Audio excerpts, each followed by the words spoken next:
नमस्कार, मैं हूं आपके साथ अंकिता पाल और आप सभी का हमर छत्तीसगढ़ में स्वागत है। रुक करते हैं खबरों की तरफ।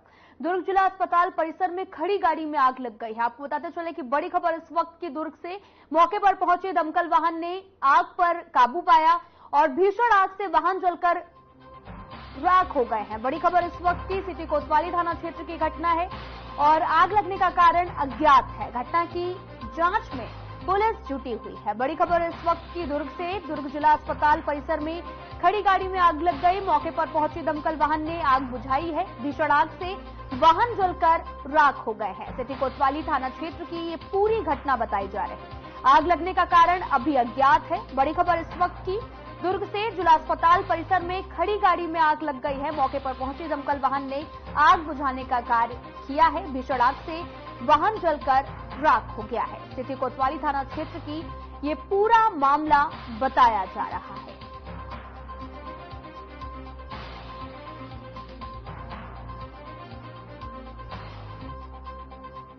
भीषण आग से वाहन जलकर राख हो गए हैं। सिटी कोतवाली थाना क्षेत्र की ये पूरी घटना बताई जा रही है। दरअसल गर्मियों का मौसम है और जिसकी वजह से आगजनी के मामले भी लगातार बढ़ रहे हैं। उसी कड़ी में दुर्ग जिला में भी आग लगने का मामला सामने आया। दमकल विभाग ने मौके पर पहुंचकर आग पर काबू पाया है। सिटी कोतवाली थाना क्षेत्र का ये पूरा मामला बताया जा रहा है।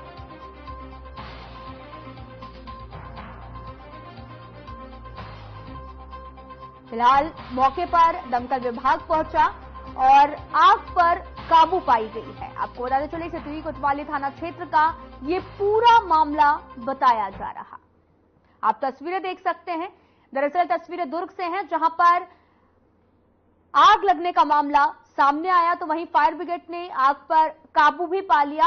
हालांकि वाहन जो है वो जलकर राख हो गया है। आग लगने का कारण अभी तक अज्ञात है।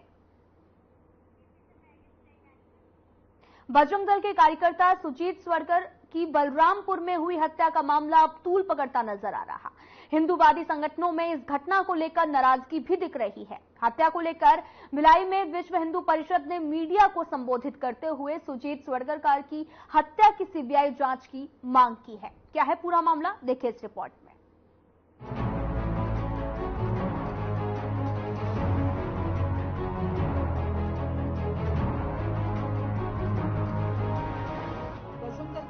की हत्या को लेकर तनाव बढ़ता जा रहा है। एक और ऐसी आपराधिक घटना प्रशासन पर सवाल खड़े करती है तो दूसरी ओर इस तरह की वारदात से सांप्रदायिक माहौल खराब होने का भी डर रहता है। बजरंग दल कार्यकर्ता की हत्या मामले में अब तक पुलिस के हाथ खाली है। आपको बता दें कि 27 मई को सुजीत स्वर्णकार का शव जंगल में मिला था, जिसके शरीर में पैर और जांघ पर धारदार हथियार से वार करने के निशान थे, जिसको लेकर विश्व हिंदू परिषद ने प्रेस वार्ता कर आरोप लगाया कि बजरंग दल संयोजक की हत्या एक गहरी साजिश का परिणाम है। उन्होंने कहा कि सुजीत लगातार गौरक्षक का कार्य कर रहा था, लेकिन पुलिस ने निर्ममता पूर्वक हत्या को करंट लगने से मौत होना घोषित कर मामले में लीपापोती कर दी, जिसको लेकर विश्व हिंदू परिषद ने पूरे मामले की जांच सीबीआई से कराने की मांग की है। इस घटनाक्रम के चलते विश्व हिंदू परिषद में भारी रोष है।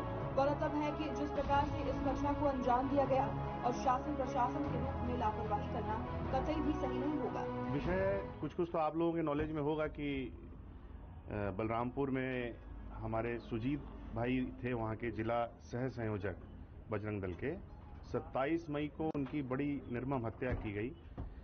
मतलब हत्या ऐसे हुई कि एक तो होता है कि किसी को मार देना और एक तड़पा तड़पा के मारना, हड्डी तोड़ देना, हाथ काट देना, पाँव पे जख्म देना, फिर उसके बाद भी ना मरे तो फिर उसको पीट पीट के मारना। मतलब उस तरीके से हत्या की गई।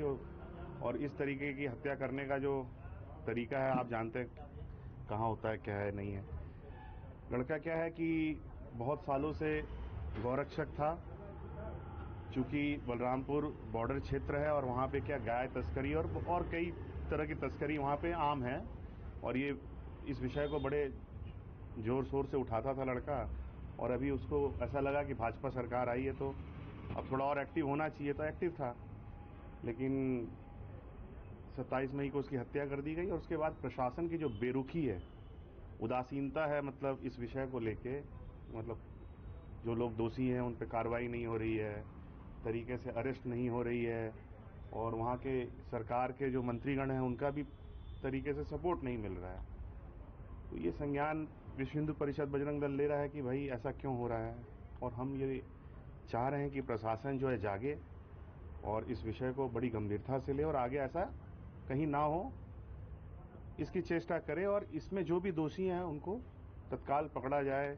प्रशासन के अंतर्गत अगर कोई दोषी है तो जांच कमेटी बैठे, सीबीआई को जाए और जो भी दोषी उसमें निकले उन पर तत्काल कार्रवाई हो और जो परिवार है उनको कम से कम तुरंत में तत्काल में 1 करोड़ की सहायता राशि दी जाए। ये सारा विषय हम लोगों ने आज प्रेस वार्ता में लिया। क्योंकि पुलिस का एक बयान आया था कि करंट लगने से मौत हुई है। नहीं, पहले वो तो पंचनामा में और पोस्टमार्टम में आ गया विषय पूरा कि उसको कैसे कैसे मारा गया है, वो गलत है वो। पर आज 5 से 6 दिन, आज 6वां दिन है और अभी किसी प्रकार भी पुलिस के हाथ खाली है। अगर किसी प्रकार की कोई कार्रवाई नहीं होती तो फिर विश्व हिंदू परिषद बजरंग दल का क्या रुख रहेगा? विश्व हिंदू परिषद बजरंग दल ने लगभग प्रदेश स्तर पे, हर जिले स्तर पे प्रशासन को चेता दिया है, अपने तरीके से धमकी भी दे दी है, समझा भी दिया है कि आप इसको संज्ञान में लें और तुरंत कार्रवाई करें और इसमें इमीडिएट अरेस्ट होनी चाहिए। उसके बाद भी अगर ऐसा नहीं होता है तो हम लोग इसका बहुत उग्र आंदोलन करने वाले हैं। सिर्फ प्रांत स्तर पे नहीं, हो सकता है ये भारतीय स्तर पे, ये केंद्रीय स्तर पर ये बात बहुत पुरजोर तरीके से उठाई जाए। आपका परिचय? मैं विश्व हिंदू परिषद बजरंग दल का जिला अध्यक्ष मनीष बचास। हत्या की इस तरह की वारदात सबसे पहले तो प्रशासन पर सवाल उठाती है और जिस तरह का यह मामला सामने आ रहा है उससे लग रहा है कि शासन प्रशासन दोनों ने ही लापरवाही दिखाई है। वहीं अब इस मामले में विश्व हिंदू परिषद ने सीबीआई जांच की मांग की है। अब देखना यह होगा कि प्रशासन इस मामले में आगे किस तरह से कार्रवाई करता है। Bureau report.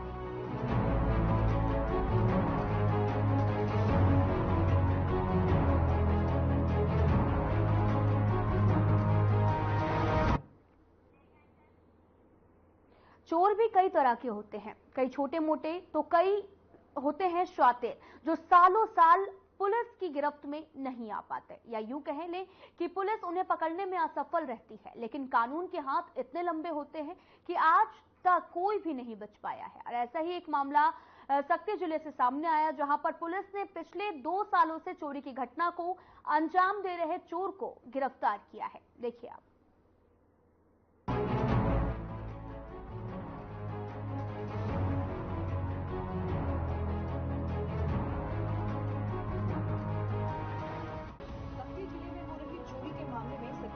खुलासा किया है। आरोपी को पकड़ने में सक्ती पुलिस को सफलता मिली है। आरोपी ने पिछले 2 सालों से पुलिस को परेशान कर रखा था। पकड़ा गया आरोपी पिछले 2 सालों में सक्ती में 8 जगहों पर चोरी कर चुका है। आरोपी के कब्जे से पुलिस को करीब 2.5 लाख के सामान, जिसमें कि 2 बाइक, घरेलू सामान और 2 मोबाइल और चांदी के सिक्के बरामद हुए हैं। पुलिस की पूछताछ में आरोपी ने कई चौंकाने वाले खुलासे किए हैं। पुलिस ने बताया कि आरोपी को पकड़ना उनके लिए चैलेंज था, क्योंकि शहर में लगातार चोरी की शिकायतें आ रही थी। आरोपी चोरी की वारदात के बाद कई जगहों पर पुलिस के लिए पकड़ के दिखाओ और फिर मिलेंगे लिखकर चैलेंजिंग मैसेज छोड़ जाता था। पुलिस ने ये बताया कि आरोपी तक पहुंचने के लिए उन्हें साइबर टीम, सीसीटीवी फुटेज और पुलिस की मुखबिर की मदद ली गई थी, जिसके बाद आरोपी को पकड़ने में पुलिस को सफलता मिली। पुलिस की पूछताछ में आरोपी ने कई चौंकाने वाले खुलासे किए हैं। आरोपी ने बताया कि ये सब चोरियां वो अपनी अय्याशी पूरी करने के लिए करता था। आरोपी चोरी के पैसे से अपनी प्रेमिका को महंगे तोहफे दिया करता था और जब पैसे खत्म हो जाते तो फिर किसी घर या दुकान को निशाना बनाया करता था। इस तरह पिछले 2 सालों में आरोपी ने 8 जगहों पर चोरी की घटना को अंजाम दिया है। सक्ती नगर में सिलसिलेवार जो चोरियां हो रही थी और पुलिस को इसमें चैलेंज भी किया जा रहा था कि आप मुझे पकड़ कर बताएं। इस तारतम्य में पुलिस अधीक्षक महोदया के द्वारा जो है साइबर टीम और थाने स्तर पर विभिन्न टीम करके मुखबिर सूचना संकलन की जिम्मेदारी दी गई थी। इस आधार पर यह ज्ञात हुआ कि पुरैना पारा का निवासी जो देवा यादव है, उसके द्वारा इस घटना को अंजाम दिया जा रहा है, जिसको पकड़कर जब पूछताछ किया गया तो इन्होंने सक्ती नगर के 8 जगह पे चोरी करना स्वीकार किया है। और मैं बताना चाहूंगा कि ये जो दुर्गा टायर में चोरी हुआ था लगभग 2 साल पूर्व, 7 माह पूर्व जो रोहित अग्रवाल के घर में चोरी हुआ था, और दुर्गा टायर के बगल में जो किराना दुकान है वहां से भी चोरी हुआ था लगभग 12,000 का। MK इलेक्ट्रॉनिक्स और नरेश अग्रवाल जी के इलेक्ट्रॉनिक्स दुकान से, शिव ऑटो पार्ट से और किसान बीज भंडार से और बंसल प्लास्टिक से जो चोरियां हुई थी वो उसको इस आरोपी ने अपने कबूलनामे में स्वीकार किया है। और इसके पास से विवेचना दौरान हमने एक नियो बाइक, एक एक्टिवा जो अपनी प्रेमिका को दिया हुआ था, और 2 एंड्रॉइड मोबाइल, 5 नग चांदी के सिक्के जो अभी बंसल प्लास्टिक से चोरी हुए थे, एक कूलर, टेंट का सामान और डीजे का बॉक्स इसने जब्ती कराया है। और आपको ये भी बताना चाहूंगा कि ये जो इसका मॉडस ऑपरेंडी इस प्रकार से होता था कि जब ये मुख्य मार्गों का प्रयोग ना करके खेत के रास्ते ही ऐसे मकानों को चुनता था जहां पे अंधेरा हो, और ऐसी जगह पर जहां जहां से हमको सीसीटीवी कलेक्ट हुए थे उस आधार पर इसकी पहचान की गई थी।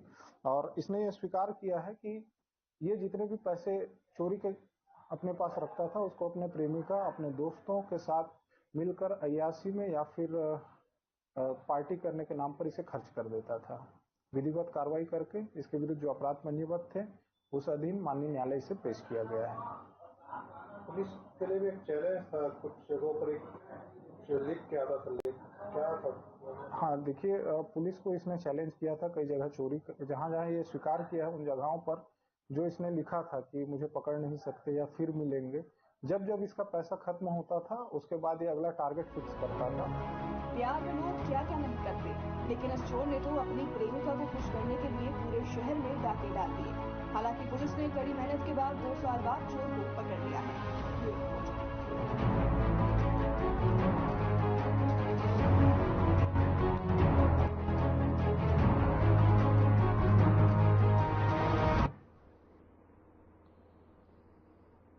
तो बढ़ते हैं आगे। आपको बताते चलेंगे खबर बिलासपुर से है, जहां पर कलेक्टर अवनीश शरण और एसपी रजनेश सिंह ने मतगणना स्थल कोनी में राजनीतिक दलों, प्रत्याशियों और उनके मतदान अभिकर्ताओं की बैठक ली है, जिसमें उन्होंने चुनाव आयोग की मतगणना के संबंध में जारी दिशा निर्देश से अवगत कराया। साथ ही उन्होंने मतगणना स्थल पर अवलोकन कराकर की गई व्यवस्थाओं की जानकारी भी दी है। 4 जून को 8 बजे से मतगणना का कार्य शुरू होगा। और आपको बताते चले कि बैठक में मिले सुझावों को नोट कर अधिकारियों को भी दिशा निर्देश दिए गए। भीषण गर्मी को ध्यान में रखते हुए मतगणना स्थल पर तमाम व्यवस्थाएं बनाई जा रही हैं।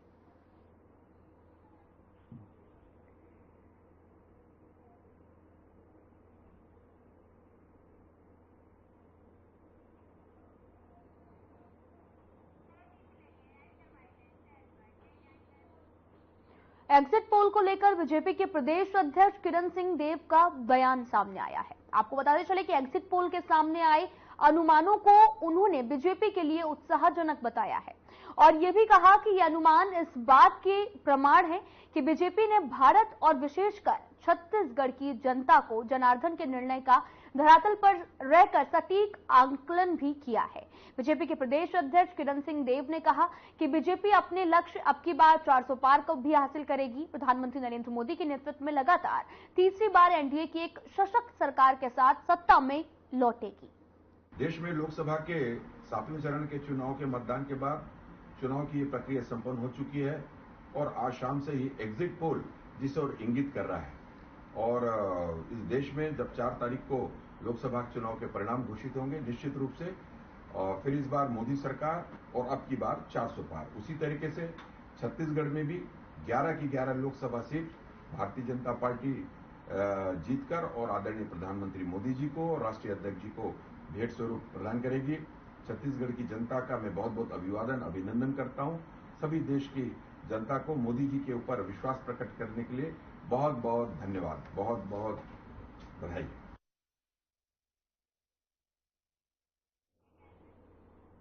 आईआईएम रायपुर में आपको बताते चले कि 2 दिवसीय चिंतन शिविर का आयोजन किया गया, जिसमें आईसीसीआर के अध्यक्ष डॉक्टर विनय सहस्त्रबुद्धे ने भी जन कल्याण में सर्वोदय विषय पर जीवन को आसान बनाने के लिए व्याख्यान दिया है। वहीं सीएम विष्णुदेव साय की पहल पर सुशासन और विकसित छत्तीसगढ़ का रोड मैप तैयार करने के लिए भी देश के जाने माने विषय विशेषज्ञों के द्वारा बौद्धिक विचार विमर्श के लिए 2 दिवसीय चिंतन शिविर का भी आयोजन किया गया था। आपको बताते चले कि इस शिविर में छत्तीसगढ़ सरकार के उप मुख्यमंत्री और सभी मंत्रीगण भी शामिल हुए।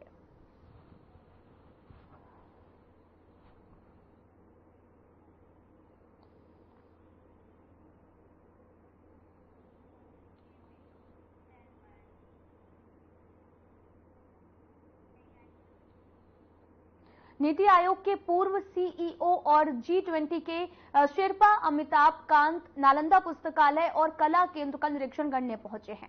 अमिताभ कांत ने अनुकूल वातावरण में युवाओं को अध्ययन करते देखकर खुशी भी जाहिर की है और जिला प्रशासन की प्रशंसा की। अमिताभ कांत को कलेक्टर डॉक्टर गौरव कुमार सिंह ने भी बताया कि G+2 तक जो तल का परिसर पूर्ण रूप से वातानुकूलित है, जो 7 दिन और 24 घंटे खुली होती है।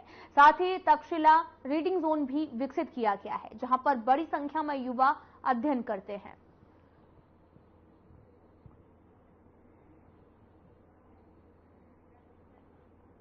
आपको बताते चलें कि जिला प्रशासन का सराहनीय कार्य है और दरअसल आपको बताते चलें कि खबर रायपुर से है, जहां पर अमिताभ कांत ने कला केंद्र का निरीक्षण किया है और निरीक्षण करते जैसे ही वो पहुंचे, जैसे ही उन्होंने बच्चों को देखा तो उनमें भी काफी खुशी हुई है उन्हें। आपको बताते चले कि ये जिला प्रशासन का आभार भी व्यक्त किया और वहीं अमिताभ कांत ने कला केंद्र का निरीक्षण भी किया है।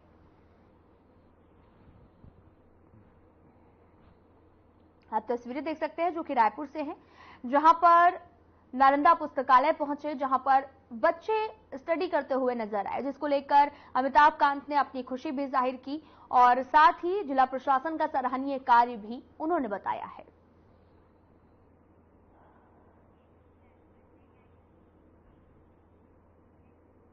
रायगढ़ में गरज के साथ में झमाझम बारिश हुई और इस बरसात के चलते तपती धूप से रायगढ़ वासियों को राहत मिली है। आपको बताते चले कि तकरीबन 1 घंटे की झमाझम बारिश हुई, जिसके चलते सड़कों पर गाड़ियों के पहिए भी थम गए और बारिश इतनी तेज हुई कि वाहन चालक अपने वाहन को किनारे में खड़ा कर बारिश रुकने का इंतजार करते हुए नजर आए हैं।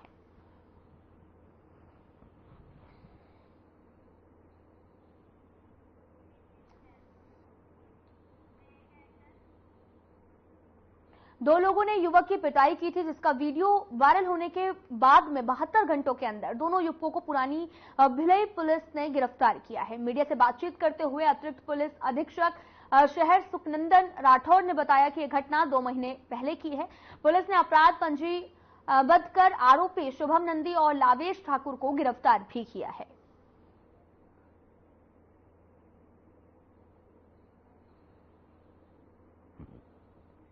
युवक के साथ मारपीट करते हुए एक वीडियो वायरल हो रहा था, जिस पर संज्ञान लिया गया। उस पर एक युवक प्रार्थी आया, 2 महीने से वो डरा हुआ था, जिस कारण से वो रिपोर्ट नहीं लिखा रहा था। पूर्व में उसके साथ 2 माह पूर्व की घटना बताया उसने। उसको शुभम नंदी नामक एक युवक ने, जो वहाँ का गुंडा बदमाश है, उसने उसको पकड़ लिया था, रूम में रख लिया था और रूम में निरुद्ध करके उसके साथ मारपीट किया था। उसके पैसे भी छीन लिए थे, जिस पर से उसके बयान के आधार पर तस्दीक की गई और पतासाजी की गई। जांच पर यह सही पाया गया तो अपराध पंजीबद्ध किया गया और 2 आरोपियों को आज गिरफ्तार करके रिमांड में भेजा गया है।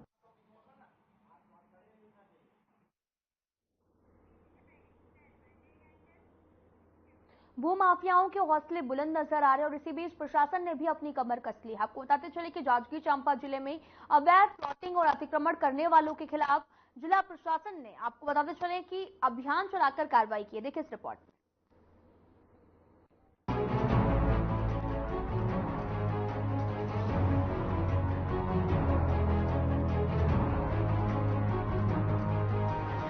जांजगीर चांपा जिले में भूमाफिया धड़ल्ले से अवैध प्लॉटिंग कर रहे हैं, जिससे शासन को हर साल करोड़ों का चूना लगाया जा रहा है। कॉलोनी के नाम पर अवैध प्लॉटिंग और अवैध कॉलोनी के चंगुल में फंसे लोगों की शिकायत के बाद जिला प्रशासन अब सख्त नजर आ रहा है और राजस्व अधिकारी के साथ सभी नगर पालिका और नगर पंचायतों के अधिकारियों को अवैध प्लॉटिंग पर कार्रवाई के निर्देश दिए हैं, जिसके बाद 100 से ज्यादा अवैध प्लॉटिंग को चिन्हित कर कार्रवाई भी शुरू कर दी गई है।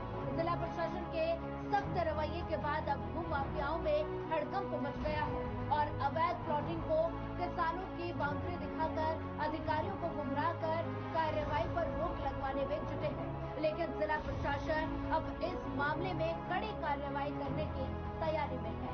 जिला प्रशासन के द्वारा जिले में जो है सर्वेक्षण करने के पश्चात लगभग 305 के आसपास अवैध प्लॉटिंग चिन्हांकित किए गए हैं और राजस्व अधिकारियों को आदेशित किया गया है और सीएमओ लोगों को नगर पालिका क्षेत्र में आदेशित किया गया है कि जहां भी अवैध प्लॉटिंग है उस पर सख्त कार्रवाई किया जाए।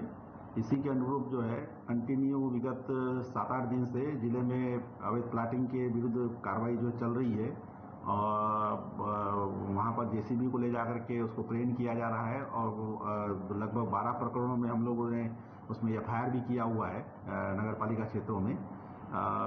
कंटिन्यू उस पर जो है कार्रवाई जिला प्रशासन के द्वारा की जा रही है। अवैध प्लॉटिंग प्रशासन के लिए चुनौती बनी हुई है। वहीं भू माफिया इतने सक्रिय हो चुके हैं कि अधिकारियों को गुमराह कर कार्रवाई पर रोक लगवाने में जुटे हैं, लेकिन जिला प्रशासन भी कार्रवाई करने से पीछे नहीं हट रहा। Bureau report.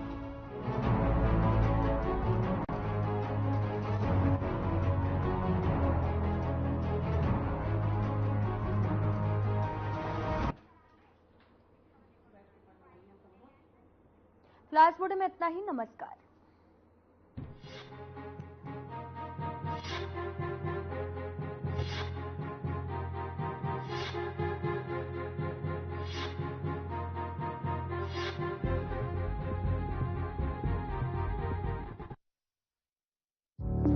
Through constant innovation, the group provides its clients